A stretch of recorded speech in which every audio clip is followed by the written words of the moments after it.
Okay, in the last class we are discussing about some of the important aspects related to the Kshiraja Phakka, and we have seen what exactly you mean by Kshiraja Phakka and what are the different things that you have to take when we consider the Kshiraja Phakka. Okay, so Phakka Dugdha, what are the problems related to the breast milk vitiation? What are the problems related to the artificial milk? And what are some of the problems because of composition, change in the composition of the breast milk, and some of the mechanical and as well as the structural problems related to feeding problems. So this we have seen in Kshiraja Phakka, which may lead to failure to thrive. Now if you continue the same, Dhatri श्लेष्मिक दुग्धातु फक्क दुग्धेति संयुतः तत्क्षीरपो बहुव्याधि कार्श्यात् फक्कत्वम् आप्नुयात्. So in the last class we have focused more on Kshiraja Phakka, where we have considered Kshira is equal to breast milk, mother's milk. And if you consider mother's milk as a Kshira, as the main diet of the child, what are the problems that can occur in the mother's milk and how it can lead to a condition of Phakka or failure to thrive. This we have seen. Today we will see if there is no availability of the breast milk and rather the mother is giving the formula feed or artificial milk to the child, then how it can lead to Kshiraja Phakka. So this can be studied under the heading of Kshiraja Phakka dietary causes during the infantile period. We have seen Kshiraja Phakka is mainly occurring in the newborn and as well as infantile period. Now due to the artificial milk or the formula feeds, which can also lead to Kshiraja Phakka, if the breast milk is not available, then we have to depend upon the artificial milk. Especially the low socio-economical status, it is very difficult to procure the artificial milk because of the cost effect and all.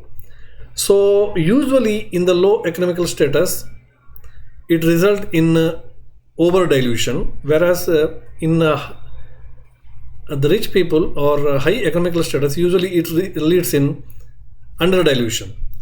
Okay, so this is what exactly happens. Those who are poor, so they will go for over dilution of the formula milk so that they can stretch that formula feed for a few more days.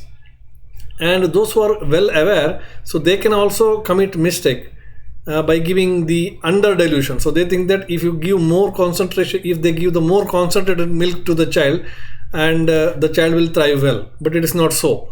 So error may occur from the both sides. Okay, so either overfeeding or underfeeding, both are considered under the improper feeding only, abnormal feeding only. Okay, this is one part which can occur because overfeeding, over dilution leads to the low constituent level. We are diluting more than the required, so constituent component level will going to decrease. Amount of the protein, amount of the fat, amount of the microminerals in the given amount of the milk is decreasing.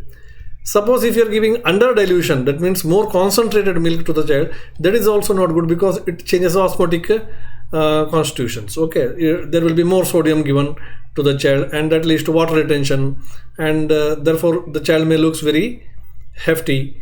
Okay, it's not good thing actually. Okay, again this causes changes in the osmolality. So both these are very dangerous. Now another important thing with the artificial milk is contamination, which is not seen in the breast milk according to contemporary science. Okay, so breast milk is best milk according to contemporary science and there is no contamination of the breast milk, but Ayurveda says Kshira Dushti can occur in case of breast milk also.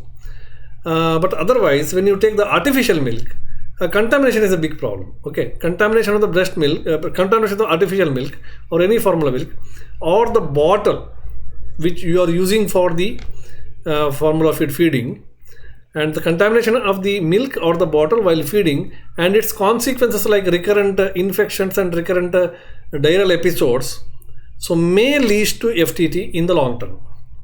Okay, therefore bottle is considered as the biggest killer of the baby. So breast milk is best for the brain, whereas any other milk is not so good for the brain. It may be best for the body. So always there is a slogan that breast milk is always best for the brain and cow's milk and other milk is best for the body. So if you want to have a good brain growth, intellectual growth, so what is important is breast milk, and the other artificial milk can increase the physical strength but not the brain growth. So this is one more thing which may lead to some of the hazards related to failure to thrive in case of a Kshiraja Phakka. Now,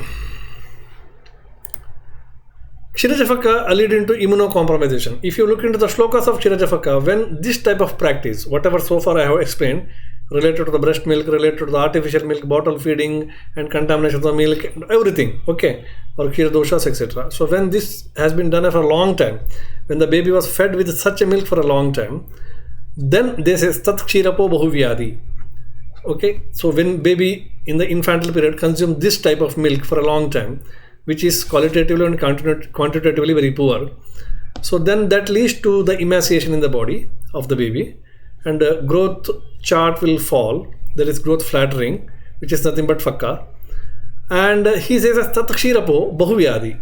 So that child will be more prone to different disorders. We know that child is prone to different disorders at the condition of a immunocompromised state. But what I mean to say is Bahuvyadi means nothing but a state of immunocompromisation.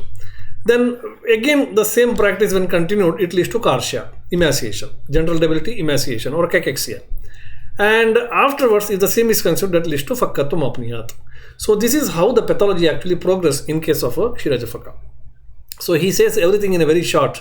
Okay, Tat Kshirapo Bahuvyadi, then Karsya, then Phakkatvam apniyat. So this leads to immunodeficiency status of the child, which is nothing but Bahuvyadi condition.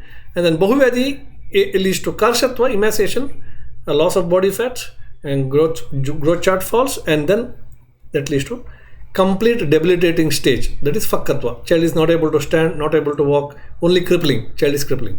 Okay, so this is all about Kshiraja Phakka. So as Kshira is the main food in the infantile period, so this should be, Kshiraja Phakka should be considered a type of FTT or type of FTT which is commonly seen in the infantile periods. Now, if you look into the other part which is explained by Kashyapa in conditions of Kshiraja Phakka, what he says is, beautifully explains on the concept of global developmental delay. In the same heading where Kshiraja Phakka is explained, Kashyapa says, Pittanila Prakritikihi Patukshira Patuprajaha Kutaha Pangu Jada Muka Tridosha Kshira Bhojinaha. Tridosha Kshira Bhojina. Suppose if breast milk is vitiated by all the three doshas. Now when he say Kshiraja Phakka, he is telling only Phakka Dugdha, that is the breast milk which is vitiated by the kapha. Okay, he is not mentioning the other two doshas. Suppose he says that if all the three doshas are vitiated in the feeding breast milk, okay, so then what will be the outcome? That means breast milk is totally unhygienic, breast milk is totally deficient with the nutrients and quantity wise and quality wise and calorie wise, okay, and vitamin wise. So that means there is all the vitiation of all the three doshas. Tridosha Kshira Bhojana. That means if the baby is consuming a breast milk which is vitiated by all the three doshas, if only by the kapha dosha, then he explains about the Kshiraja Phakka. But if it is vitiated by all the three doshas, then he explains Tridosha Kshira Bhojanaha Pittanila Prakritiki Patukshira Patuprajaha Kutapangu Jada Mukaha Tridosha Kshira Bhojanaha.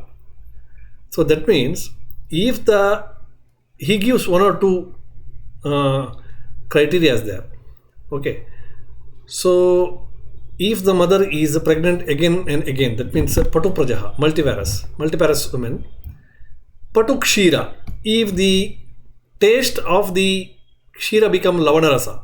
Lavana is not at all good, we know that. More sodium content will be there. So even that's the problem occurring when we are giving under-diluted artificial feed also.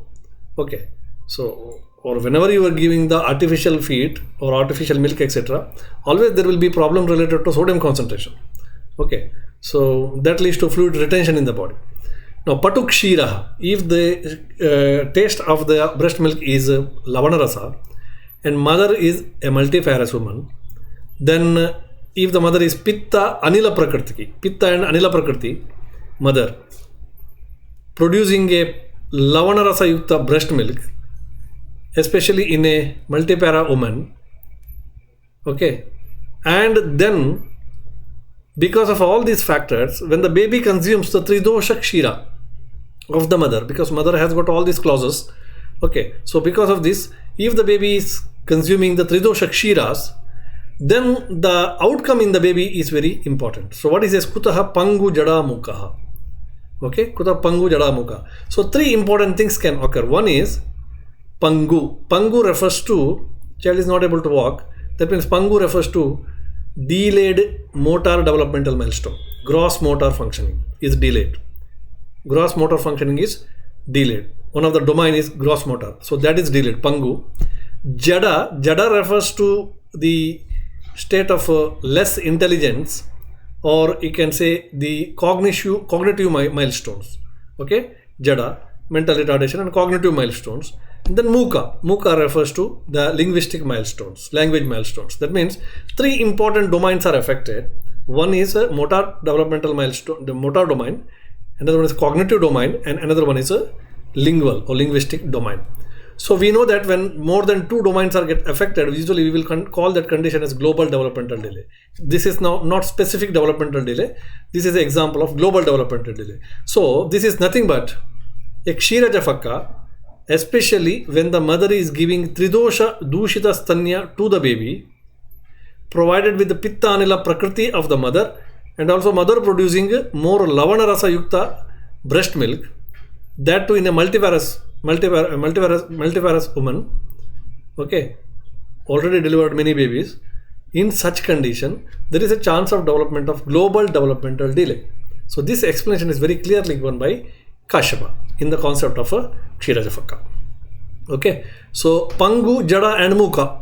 So these 3 indicates 3 important domains. Pangu refers to gross motor domain, and Jada refers to the cognitive domain, and Muka refers to linguistic domain.